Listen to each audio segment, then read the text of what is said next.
दृष्टि और विनय की शादी को 20 दिन हो चुके थे। फिलहाल उसके ससुराल में उसके ससुर जी, जेठानी और उनका बेटा, बस इतना ही सदस्य थे।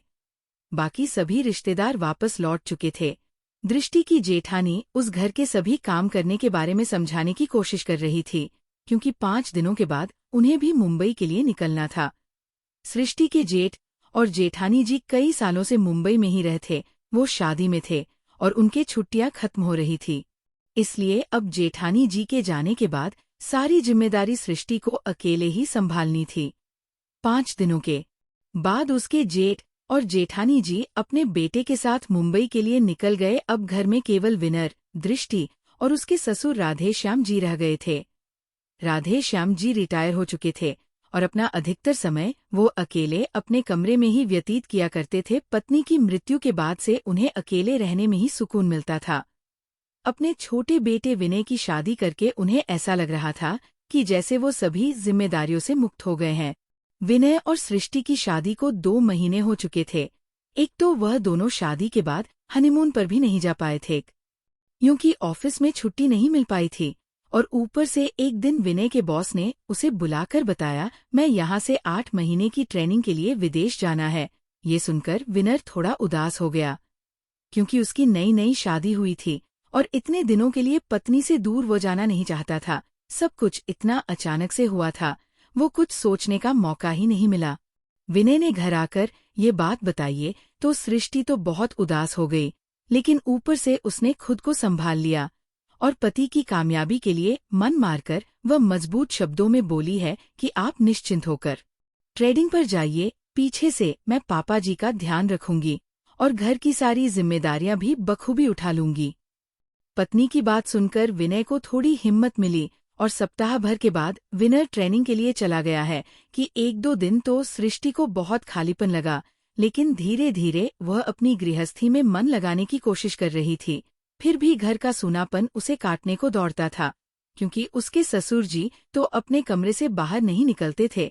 सृष्टि जल्दी से 2 लोगों का काम निपटा लेती थी और बाकी समय खाली बैठकर बोर हो जाती थी। कुछ समय बाद जब ससुर जी का जन्मदिन आया, उसने अपने ससुर जी के लिए चॉकलेट केक बनाया। उसके ससुर जी ने जब वो खाया तो उन्हें वहाँ एक बहुत ही टेस्टी लगा और वह तारीफ करते हुए बोले कि वाह बहू, तुम तो बहुत अच्छा केक बनाती हो।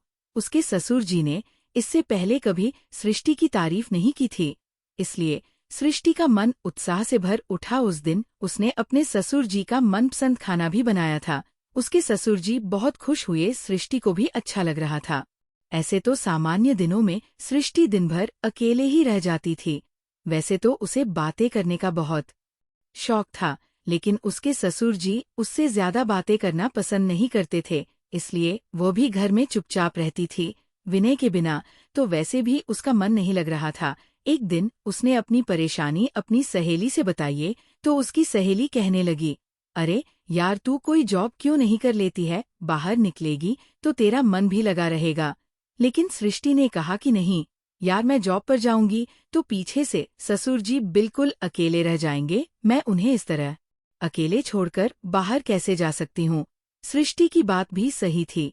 एक तो उसका पति घर पर नहीं था, ऊपर से वह भी बाहर निकलने लगती तो उसके ससुर जी तो बिल्कुल अकेले ही रह जाते। राधेश्याम जी भी कई दिनों से बहू की उदासी देख रहे थे और सोच रहे थे हैं कि मैं इतनी हंसमुख लड़की को इस घर की बहू बनाकर लाया था, लेकिन मेरे घर में आने के बाद तो इसके चेहरे की हंसी कहीं गायब हो गई है। वो सोचने लगे कि मुझे बहू की खुशी के लिए कुछ करना चाहिए।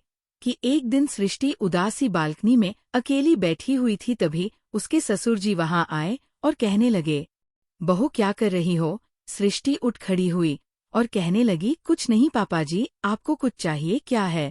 कि उसके ससुर जी धीरे से बोले, नहीं मुझे तो कुछ नहीं चाहिए, बस तुमसे कुछ बातें करनी है। सृष्टि ने कहा, जी पापा जी कहिए ना। राधेश्याम जी बोले, बहू मैं देख रहा हूँ कि जब से विनय विदेश गया है तब से तुम बहुत उदास रहती हो, लेकिन बहू तुम परेशान क्यों होती हो। तुम्हारा पति विदेश गया है, लेकिन मैं तो यहाँ हूँ ना, मैं तुम्हारी उदासी नहीं देख सकता हूँ। ससुर जी की बात सुनकर सृष्टि हैरानी से उनका चेहरा पढ़ने की कोशिश करने लगी थी कि उसकी सास भी जीवित नहीं थी, जो उन दोनों के बीच की कड़ी बनती। इसीलिए राधेश्याम झिझक के कारण हमेशा बहू से सीमित बातचीत ही किया करते थे। लेकिन आज उनके मुंह से एक साथ इतनी सारी बातें सुनकर सृष्टि को सुखद अनुभव हुआ, वरना तो हंसमुख चंचल और बातूनी सृष्टि किसी से बात करने के लिए तरस कर रह जाती थी। अब कोई फोन पर कितनी बातें करें। उसके ससुर जी ने आगे कहा, देखो बहू, अगर तुम्हारा मन नहीं लगता है, मैं तो अपना मन बहलाने के लिए कुछ काम कर लो। सृष्टि बोली, मैं क्या करूं पापा जी, मुझे तो कुछ समझ में नहीं आ रहा है। सृष्टि के ससुर जी मुस्कुराते हुए बोले, बहू, उस दिन तुमने कितना अच्छा केक बनाया था, तुम एक छोटी सी बेकरी की शुरुआत क्यों नहीं कर देती हो? अगर काम आगे बढ़ा तो हम दुकान लेकर एक बढ़िया सी बेकरी शॉप खोल लेंगे।